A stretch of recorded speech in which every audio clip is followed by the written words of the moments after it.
Bismillah ar-Rahman ar-Rahim. Alhamdulillahi Rabbil Alameen. والصلاة والسلام على أشرف الأنبياء والمرسلين محمد وعلى آله وأصحابه أجمعين أما بعد إخوة الإسلام عباد الله. There is no doubt that within the society that we currently live, yani within the US, we find a type of fanaticism, an insufferable fanaticism amongst the people today for those within the society that are considered to be elite or celebrity like. Regardless if these individuals are politicians, big businessmen, multi-millionaires and billionaires, or actors and actresses and musicians or athletes and thus forth and so on.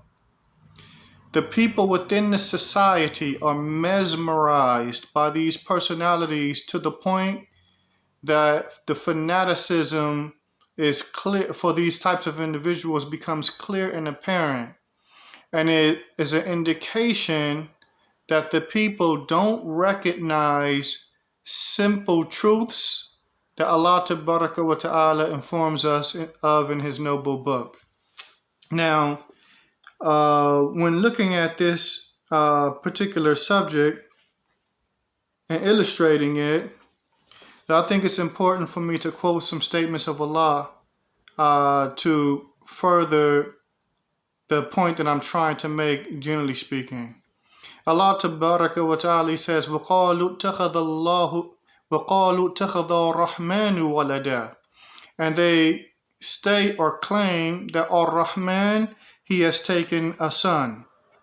لَقَدْ جِئْتُمْ شَيْئًا إِدًّا. And indeed they have come with a terribly evil thing. This statement of theirs, it is a terribly evil thing. تَكَادُ السَّمَاوَاتُ يَتَفَطَّرْنَ مِنْهُ وَتَنْشَقُّ الْأَرْضُ وَتُخِرُّ الْجِبَالُ حَدًّا.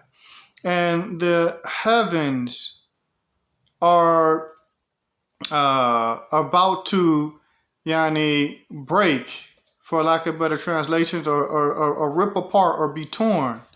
And the earth is about to be clipped asunder. And the mountains are about to fall in ruins. And Rahmani walada, that they would make this claim that for Ar-Rahman there is a son, that Ar-Rahman has a son. وَمَا يَنْبَغِي لِلرَّحْمَنِ أَنْ يَتَّخِذَ وَلَدًا. And it is not befitting for Ar-Rahman to take a son. إِن كُلُّ مَنْ فِي السَّمَاوَاتِ وَالْأَرْضِ إِلَّا آتِي الرَّحْمَنِ عَبْدًا. And everything that is within the heavens and the earth, or all of whomsoever is within the heavens and the earth, come to Ar-Rahman as a servant. Come to Ar-Rahman as a servant. Now, this is a simple truth concerning these particular verses. In the last verse, in kullu man fis samawati wal ardi illa ati ar-rahmani abdan, that whomsoever is in the heavens and the earth comes to Ar-Rahman as a servant. Imam al-Shawkani, he states in his tafsir, wal ma'na أن الخلق كلهم عبيده فكيف يكون واحد منهم ولدا له. He states that undoubtedly the creation, all of them, are servants of Allah's. So how is it that one from amongst them is a son to Him, is a son, offspring to Allah Tabaraka wa Ta'ala? Now we know that people that make this claim is referring to Isa ibn Maryam. We know that there are people that have a clear and overt fanaticism to Isa ibn Maryam on account of who he was and what his status is in this earth. Who he was, what he accomplished, and what his status is. But however, that which Isa ibn Maryam accomplished, that which he did, these people went beyond bounds as it relates to him, being a servant of Allah. So much so that they raised him up to the point of deification, not recognizing that who he was and what he did, what he accomplished, all of this was by the permission of Allah Tabaraka wa Ta'ala. The abilities that were placed within Isa ibn Maryam, these abilities were given to him from Allah Tabaraka wa Ta'ala. And so it is not for anyone to claim that Isa is a son or offspring of Allah.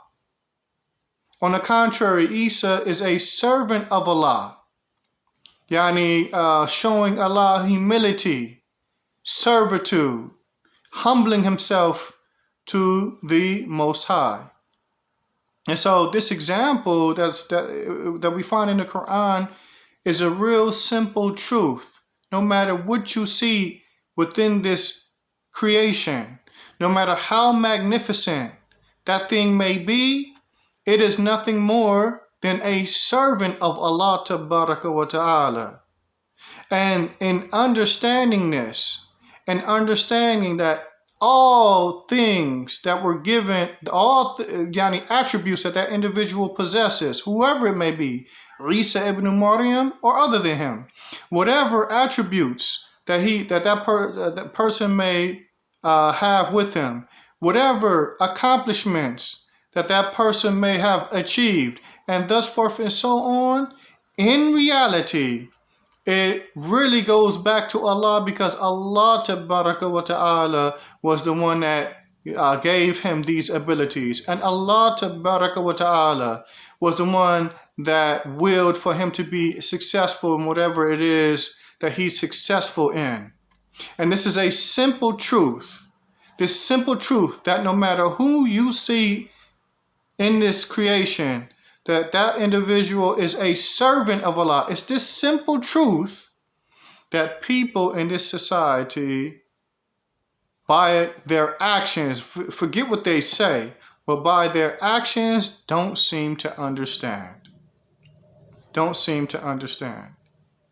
Or else we wouldn't have the type of fanaticism to personalities within the society that we find. Some going way to the extremes, to deifying individuals, and others may not reach the level where they're deifying an individual, but it almost seems very close to that.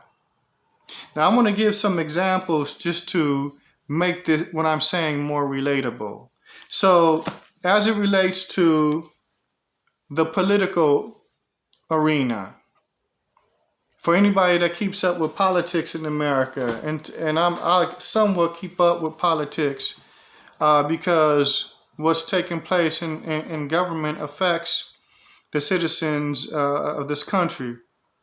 So we have a politician by the name of Alexandria Ocasio-Cortez, who some from amongst the left wing of this country, those that call themselves Democrats or those that call themselves progressives, and thus forth and so on, they championed her.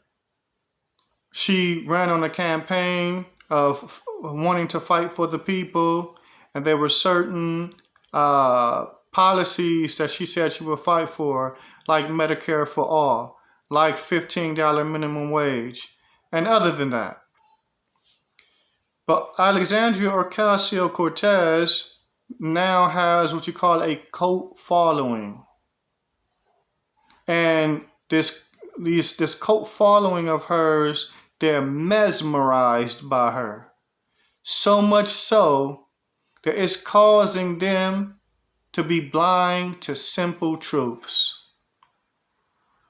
All because they're not recognizing that she got where she was at based off the help that she got from the people.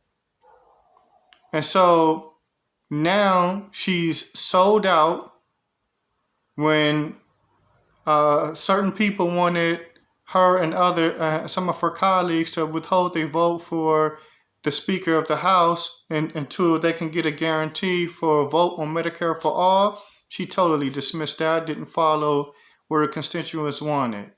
And there are other things that she did as it relates to what she said she would fight for, that she has let her so-called constituents down on.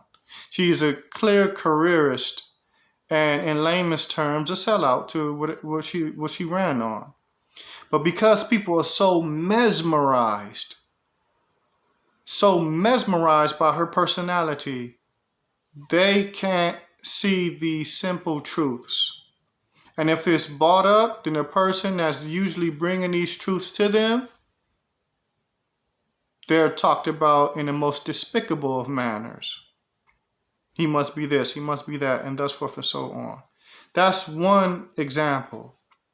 Another example, we have our brother Mutabil, the brother who was formerly known as Napoleon from the Outlaws, over 25 years ago. Some people are so mesmerized by Tupac Shakur. Even some Muslims. I remember there was a debate, some Muslims were trying to say he died a Muslim, even though there's no proof of that. Nobody knew that of him. But the kuffar are so mesmerized by Tupac, the personality of Tupac, that they call our brother Mutabil constantly to do interviews, and none of the interviews are about him. They're not about what he's doing per se, what projects he has going on, how he's living his life now, why he accepted Islam, and anything of that nature. The interviews are usually all about Tupac, even though Tupac has been dead for over 25 years. They're still mesmerized with this personality that he goes on one interview after another, saying the same things that he's basically been saying for the last decade and thus for 2 decades, and thus forth and so on, because of people's blameworthy fanaticism to this personality. And even in Islam, to a large degree, we have, people do this with scholars.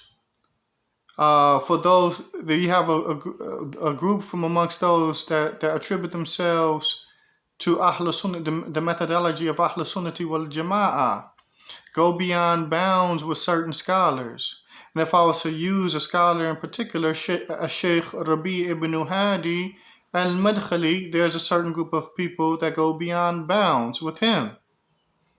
Yani having almost like a cult fanaticism towards him. And I would advise the brothers who, if you don't understand or know what I'm talking about, then go back to the video that on this channel titled Ghulu towards Sheikh Rabi, and listen to some of the statements that certain people were making about Sheikh Rabi that was way out of bounds. And then there are statements that may not be that extreme from the statements that I mentioned in that particular video, but are yet still extreme. The sweeter of the two would still be bitter. When people make statements as if the Sheikh has spoken, khalas, that's it. And other such statements that will give you the indication that people have totally forgotten the statement, the haqq is not known by way of men. On the contrary, men are known by way of the haqq. Because now, this individual's statement, and whatsoever he may say, seems to be raised to a level where it can't be scrutinized, challenged, and thus forth and so on. And this is, in reality, a lack of understanding when recognizing simple truths. that we find within the text of the Quran and the Sunnah. Look, there's nobody in this dunya that's perfect. There's nobody in this dunya that has with them divinity. There's nobody in this dunya that whenever they say, in whatever matter that they speak about, should just be listened to and followed all the time and in an absolute sense, unless we're dealing with the Prophet sallallahu alaihi wasallam. And the Prophet ﷺ isn't currently alive with us. His statements are with us, but the person, is not with us. So there is no individual that currently walks the earth where we should have this type of fanaticism towards, to the point where if they told us to drink poison, we would drink poison. This is how some people in the society act, as it relates to them being mesmerized by some of these personalities that are here, that exist today. And so we as Muslims, we have to recognize these simple truths. In kullu man fis samawati wal ard illa ati ar-rahmani abda. That whomsoever is within the heavens and the earth, all of whomsoever is within the heavens and the earth, does not return to Ar-Rahman except as a servant. Except as a servant. And if we understand that simple truth, then that should be a means to protect us from falling into fanaticism, for a cult type of fanaticism towards personalities or individuals in a society that may accomplish what people consider to be important. Why? Because we recognize that what they've accomplished by the permission of Allah. The abilities that they've been given, those were granted to them or bestowed upon them by Allah Tabaraka wa Ta'ala. And in reality, they are nothing more than servants of Allah like I am. And Allah Tabaraka wa Ta'ala knows best. سبحانك اللهم وبحمدك أشهد أن لا إله إلا أنت أستغفرك وأتوب إليك. السلام عليكم ورحمة الله وبركاته.